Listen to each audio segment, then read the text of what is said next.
I received a shocking revelation at my workplace. My daughter, left in the car, had passed away. The news came abruptly from a police officer, leaving me in a state of distress. Frantically, I hurried to contact my mother, who was supposed to be watching over my child. Thankfully, she assured me that everything was fine. My daughter was currently enjoying a snack. Relief washed over me momentarily, but it was short-lived. The penetrating gaze of the police officer raised suspicions, making me realize a hidden truth. I am Kinayan Mullen, 38 years old, residing with my husband and child. My husband, 4 years my senior, works as a sales manager at a house manufacturing company. His demanding job often keeps him occupied on both weekdays and holidays, making him less involved in childcare and household duties.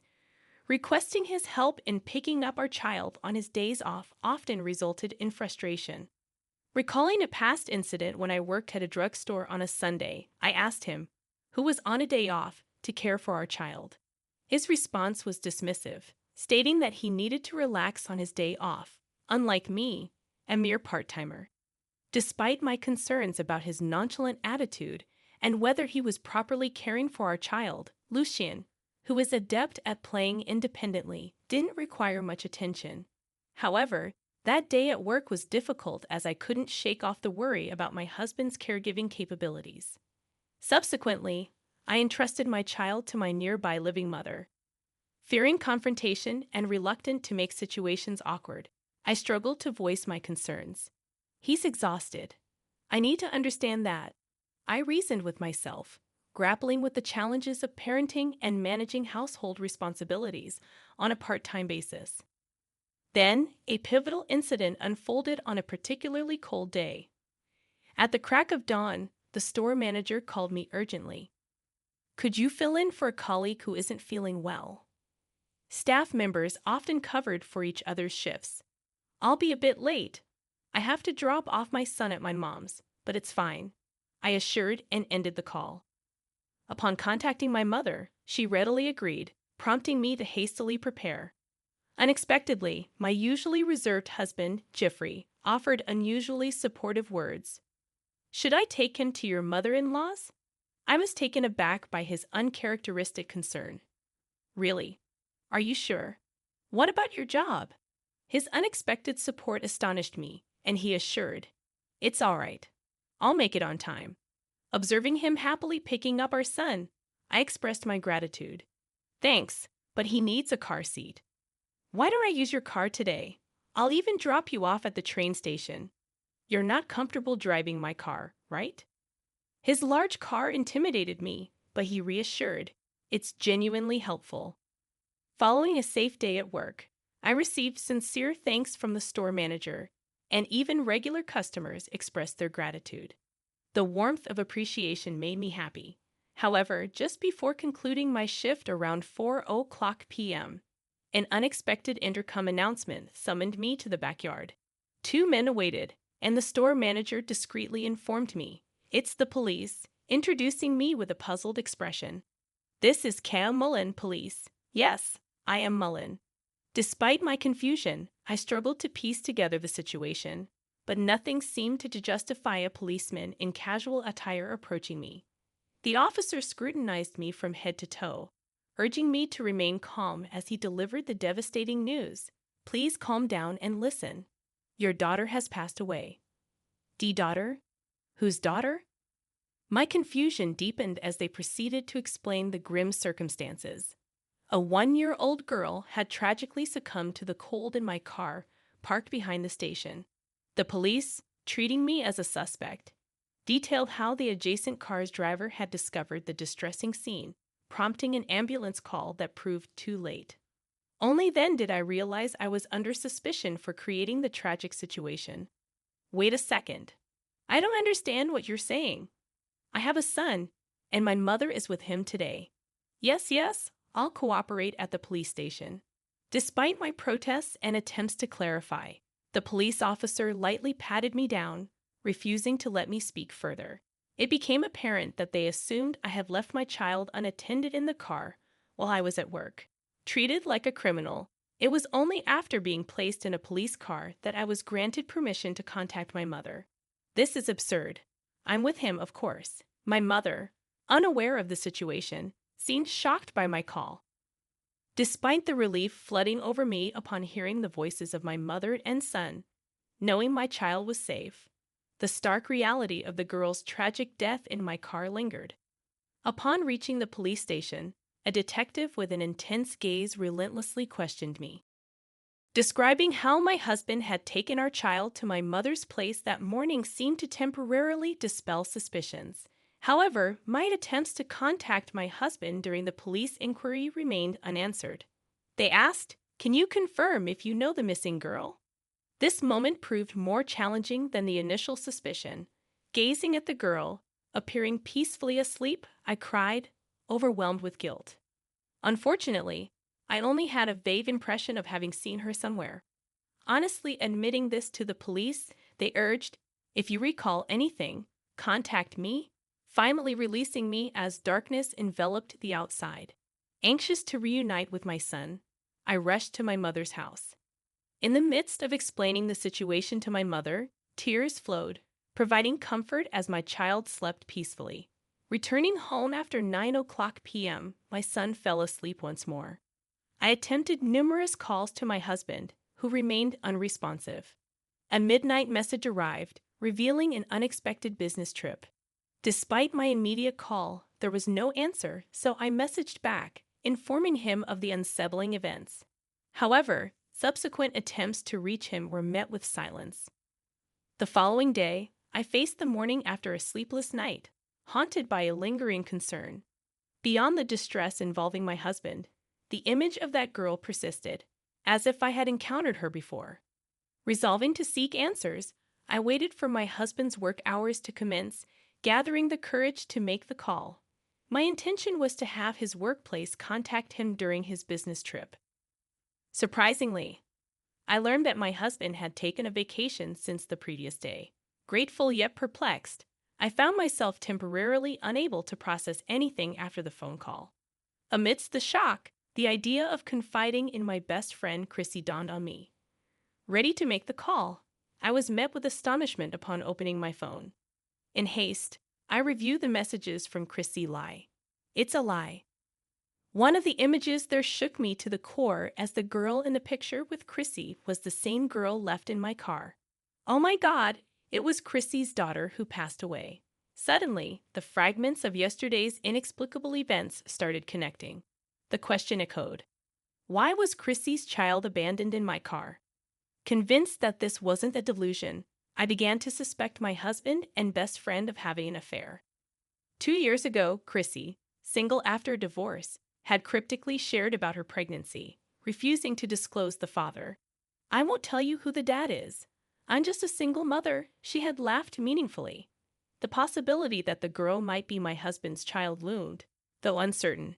Fueled by unbearable anger at being deceived for so many years, I felt a determination to unveil the truth in honor of the departed girl.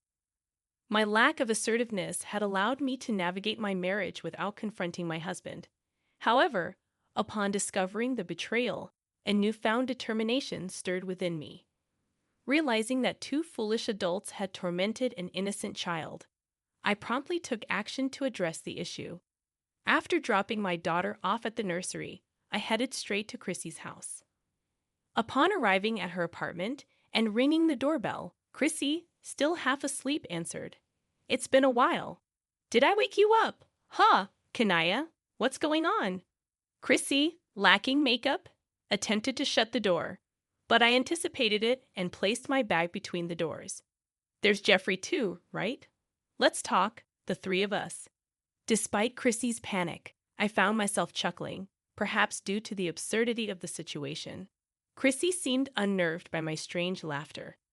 "All right, you should have told me you're coming," she grumbled but gestured for me to come in. Navigating to the back room, I heard my husband's voice calling out in surprise. "What, Kenya?" He was still in bed. However, his surprise was short-lived, and by the time he joined us in the living room, he seemed prepared to face me. "Well, you've already found out," he nonchalantly remarked as soon as he saw my expression. Chrissy, who had been visibly upset moments ago, was now grinning behind my husband. Can you not make fun of me? I have something I want to ask. Oh, I'm scared. Despite the urge to scold Chrissy for her unserious demeanor, I suppressed it. I assume you've already been informed about her daughter. If you know that, why are you two here? Why haven't you gone to pick her up? It seemed they anticipated that I would be contacted regarding Chrissy's daughter.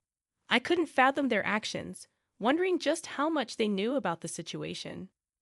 Give me a break. The police are taking care of that kid right now. She didn't even realize her child was missing and was shockingly optimistic. I learned, feeling disheartened by her ignorance. Simultaneously, I decided to unveil the truth after listening to their version of events. How did this happen? We were surprised too. There were a lot of people around when we returned to the parking lot. Oh yes, some people are just so dramatic, they casually remarked, delving into the details of the previous day. My husband, on vacation, had initially planned to spend time with Chrissy. However, Chrissy's child complicated matters when they tried to enter the hotel in front of the station. That's why he parked my car in a lot and went to the hotel with her child still inside. As I learned of this impulsive decision, my jaw couldn't help but drop. When I exited the hotel and returned to the parking lot, the police were surrounding my car. He even saw the ambulance and thought it was a bad situation, so he ran away. In a typical scenario, one would be concerned about the child's safety, but they interpreted the situation in their favor. I'm dismayed to hear that she's relieved to be free from taking care of her child, under the protection of the police. How long has your relationship been going on? I confronted them directly, urging them to share their side of the story. You're insensitive, Kaya. Right after I got divorced, it's been 4 years. I gave her some advice during her divorce, and things happened. It's a common pattern, I guess. Back then, I had suspected my husband of having an affair. Pregnant and anxious, I chalked it up to overthinking. I was astounded that my best friend was involved. So you're the father of Chrissy's child. Unlike my son, my daughter is cute. My husband candidly admitted, almost as if he aimed to provoke me. He confessed to the spontaneous idea of using my car, considering that Chrissy lacked one, and using my car with a child car seat would make outings with all 3 of them more convenient. Then you should have divorced me and married Chrissy, I retorted, feeling like our time together had been wasted, placing the blame squarely on my husband. Yet again, he made an absurd claim. If you do that, my company will find out about the affair and the child. It will hinder my promotion. The idea of sacrificing our relationship for such reasons filled me with disgust towards my husband. Kenya, that's not all. Chrissy, standing beside him, condescendingly laughed. Jeffrey told me his wife is a submissive housekeeper who doesn't talk back, allowing him to do whatever he wants. I questioned, okay, but were you okay with that? You have kids too. I pondered while Chrissy burst into laughter. Ha, I'm sick of marriage. I just want financial support for my living expenses. Oh yes, unlike Kaya, Chrissy costs me a lot. She's high maintenance. Ha ha ha. My husband and Chrissy, speaking openly, seemingly treated me as if I were invisible. Faced with their selfishness, my patience neared its limit. Anyway, what's our plan now? You can't escape this. I subtly directed the conversation. Is it that much of a trouble, Chrissy? Go pick her up. Then we got caught, so I have to pick her up. But the police will be mad at me. Yeah, she's not old enough to come home alone. So far, they don't seem to care about her child even once. And when they speak, it's all about their own worries. Enough is enough. There's no room for sympathy. Finally, I decided to reveal the truth. Honestly, I'm dumbfounded. Both of you only think about yourselves. Oh, what do you want to say? My husband glared at me, but I remained unfazed. I'll tell you the truth. Your daughter passed away yesterday. She was left in the car in the middle of winter. I revealed, watching as their eyes widened, and they screamed. Poor thing. I can't imagine how cold it was. Oh, you're lying. Your shallow actions have cost the life of a young child. Chrissy pointed at me, shouting angrily. It's all your fault, Kaya. Chrissy, you can't be mad at me. Why don't you reflect on yourself a little? I retorted, Shut up. It's your fault that you married Jeffrey. I don't understand what Chrissy is saying. When she introduced him to me, I wondered if Chrissy was delirious because of the shock of losing her child. When I'm having a hard time with my divorce issues, you can't get married to show it off to me. It's not supposed to happen. It's your fault. What are you talking about? You got divorced because of your own infidelity. It's your fault. No, it wasn't supposed to be like this. Chrissy, who started crying, continued to blame herself, saying, I should have been happier.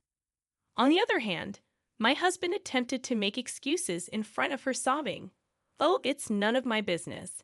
I was just going to have an affair from the beginning. It's too late. Chrissy's child doesn't really know I'm the father, does she, Kenya? We're not divorced yet, are we? Saying that, he approached me. I brushed his hand away and uttered in the lowest voice possible, Coward, don't show up in front of me again. Ignoring their ugly argument, I slipped away to the police. 2 days later, a call from the police informed them that the surveillance camera footage from the parking lot was the deciding factor, leading to their arrest. Both of them would now face justice properly. Their actions had set them on a long and arduous road filled with thorns. Meanwhile, I started to live a peaceful life with my mother and son. At the suggestion of the drugstore manager, I ended up working as a full-time employee. The unexpected restart of my life